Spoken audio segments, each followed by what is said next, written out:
আমাদের বইতে একটা টপিক আছে, টপিকটাকে আমরা যদি খুব শর্ট করে বলার চেষ্টা করি, একে বলতে পারি মিলার্স এক্সপেরিমেন্ট অন বায়োমলিকিউল। সো পৃথিবীতে বায়োমলিকিউলগুলো, প্রোটিন বলেন, অ্যামাইনো অ্যাসিড, কার্বোহাইড্রেট, এগুলো প্রথমে কেমন করে আসছিল, ওদের অরিজিনটা কেমন করে হলো, এটা নিয়ে একজন ভদ্রলোক মিলার উনি একটা এক্সপেরিমেন্ট করেছিলেন তার ল্যাবে, করে প্রুফ করার চেষ্টা করেছিলেন যে এভাবে করেই আসলে এই বায়োমলিকিউলগুলো আসতে পারে। সো একে আমরা ধরতেছি এখন মিলার্স এক্সপেরিমেন্ট নামে। সো মিলার্স এক্সপেরিমেন্ট আসলে কি বলার চেষ্টা করে আমরা একটা ফ্লো চার্টের মাধ্যমে জানার চেষ্টা করব।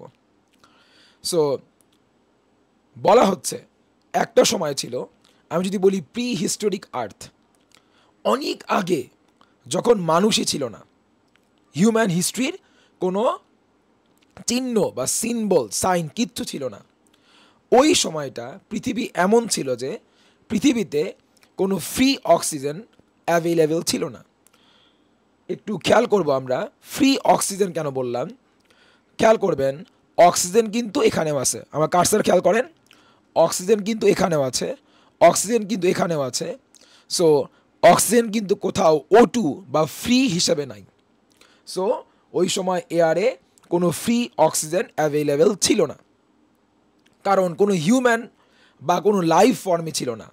আমরা যারা লাইফ ফর্ম, আমাদের সারভাইভ করার জন্য কি লাগে? অক্সিজেন লাগে।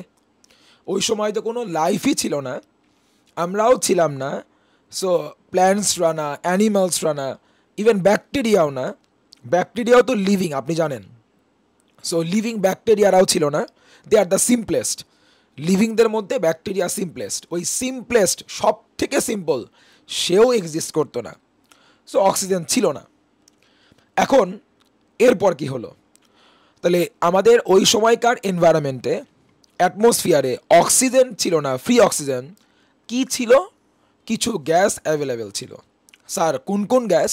মিথেন ছিল, অ্যামোনিয়া ছিল, হাইড্রোজেন সালফাইড ছিল, ওয়াটার ছিল, carbon dioxide et cetera.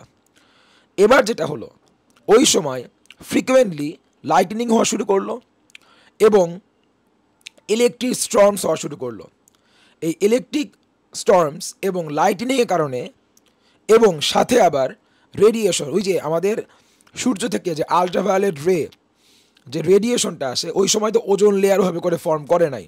So UV রেগুলোকে আটকানোর কেউ ছিল না, ডিরেক্টলি আমাদের অ্যাটমসফিয়ারে এটা আঘাত আনতেছিল, চলে আসতেছিল। এবং সাথে অ্যাড হলো কি? Frequent eruptions of volcanoes. আমাদের ভলক্যানো থেকে আমাদের লাভাগুলো ফ্রিকুয়েন্টলি ইরাপ্ট করতেছিল। সব মিলায় আসলে টেম্পারেচার ডে বাই ডে আরও গ্রো করতেছে, আরও গ্রো করতেছে। যত ভলকানো ইরাপশন হচ্ছে, যত লাইটনিং হচ্ছে, যত রেডিয়েশন বাড়তেছে, টেম্পারেচার বাড়তেছে, টেম্পারেচার বাড়তেছে। এই যে ইনক্রিজড হাই টেম্পারেচার, ওই টেম্পারেচারে কি হলো? কেমিক্যাল রিয়াকশন হলো। আপনারা কেমিস্ট্রিতে পড়ছেন যে টেম্পারেচার যদি বেড়ে যায় তাহলে অনেক কেমিক্যাল রিয়াকশনই তখন কিন্তু যেটা হতো না সেটা কিন্তু হয়ে যায়। সো ওই হাই টেম্পারেচারে, ইনক্রিজ টেম্পারেচারে এই যে গ্যাসগুলো ছিল, অ্যাভেলেবল যে গ্যাসগুলো ছিল অ্যাটমসফিয়ারে, ওদের মধ্যে কেমিক্যাল রিয়াকশন হওয়া শুরু করলো। সো তাই বলা হয়েছে chemical reaction between those gases. যখনই ওই গ্যাসগুলোর মধ্যে কেমিক্যাল রিয়াকশন হওয়া শুরু করলো, এবার কেমিক্যাল রিয়াকশনের মাধ্যমে ওই গ্যাসে যে মলিকিউলগুলো ছিল তারা রিঅ্যারেঞ্জ হয়ে এক গ্যাসের মলিকিউলের সাথে আরেকটা গ্যাসের মলিকিউল এরকম করে অ্যাড হতে হতে হতে আমাদের প্রথম অর্গানিক কিছু মলিকিউল ফর্ম করলো, হুইচ ইজ প্রোটিন ফর্ম করলো, মানে অ্যামাইনো অ্যাসিড, সাথে নিউক্লিক অ্যাসিড ফর্ম করে বসলো। এই যে অ্যামাইনো অ্যাসিড বা nucleic acid, which is DNA RNA, যখন এগুলো ফর্ম করলো, তখন এই অ্যামাইনো অ্যাসিড বা প্রোটিন এবং nucleic acid, which is DNA RNA, এগুলো দিয়েই একবারে প্রথম তৈরি হলো ভাইরাস। এখন ভাইরাসকে আপনি কিন্তু স্যার বি কেয়ারফুল, চট করে কোনো লিভিং ফর্ম বলতে পারবেন না। তার মানে এখন পর্যন্ত লিভিং কেউ আসে নাই, কারণ স্যার বি কেয়ারফুল, ভাইরাস কোনো লিভিং এন্টিটি না। ভাইরাসকে আমরা বলি সামথিং, এমন করেই বলা হয় এটা কিছু একটা in between living and non living. তাহলে আমরা এতক্ষণ মধ্যে কী ছিলাম? নন লিভিং একটা এনভায়রনমেন্টে ছিলাম।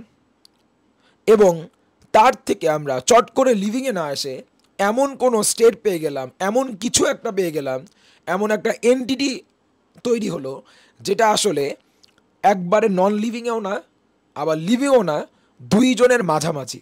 So something in between living and non living. এই ভাইরাসটা এরপরে ইভলভ করে প্রথম যে ওই যে বলেছিলাম লিভিং এবং সবচেয়ে simplest living organism bacteria form করলো। এবং আপনারা নামটা শুনেছেন সায়ানোব্যাকটেরিয়া, ও কিন্তু ফটোসিনথেসিস করতে পারে। সো ব্যাকটেরিয়ার মধ্যে এবার ব্যাকটেরিয়ার যে সেল, ব্যাকটেরিয়া লিভিং কেন বলতেছি বলেন, কারণ bacteria is made up of cell, হতে পারে একটা সিঙ্গেল সেল, বাট সেল থাকলে সে লিভিং। আপনি জানেন সেলকে আমরা ডিফাইন করি, it is the structural and functional unit of the living organisms. So cell, bacteria যেহেতু সেলুলার, ওর স্ট্রাকচারে সেল পাওয়া যায়। ভাইরাস কিন্তু নন সেলুলার বা এ সেলুলার, ভাইরাসে কিন্তু কোনো সেল নাই।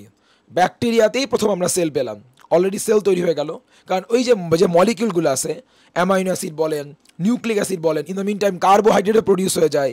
এরাই তো কী করে, সেলের আউটার কাভারিং বানাচ্ছে, সেলের সাইটোপ্লাজম বানাচ্ছে। সো আলটিমেটলি সেল হয়ে গেল, ব্যাকটেরিয়া আসলো। ইন দ্য মিন টাইম ওই সেলের মধ্যে এই যে ক্লোরোফিল নামের একটা অর্গানেল ফর্ম করে বসলো, এবং ক্লোরোফিলটা এবার কী করবে, ফটোসিনথেসিস করা শুরু করলো ফুড বানানোর জন্য। আর আমরা সবাই জানি ফটোসিনথেসিস সেই প্রসেসটা যেখানে আমরা অ্যাটমসফিয়ার থেকে কি নেই হচ্ছে কার্বন ডাইঅক্সাইড, তাকে ইউজ করে আমরা কি বানাই ফুড, এবং অ্যাজ এ বাই প্রোডাক্ট কী তৈরি হয়, অক্সিজেন। এভাবে করেই এনভায়রনমেন্টে প্রথম কি আসলো, অক্সিজেন আসলো। এবং এই অক্সিজেন প্রডিউস হওয়ার পর তাকে ইউজ করে কি হবে, আমরা হায়ার আরও অর্গানিজম যারা প্ল্যান্টস এবং ইভেনচুয়ালি অ্যানিমেলস, এরাও চলে আসে, অর্থাৎ প্ল্যান্ট সেল, অ্যানিমেল সেল এগুলোও ফর্ম করে। সো এটাই ছিল আমাদের এক্সপেরিমেন্ট, এটাই ছিল আমাদের আসলে এক্সপেরিমেন্টের একটা সামারি।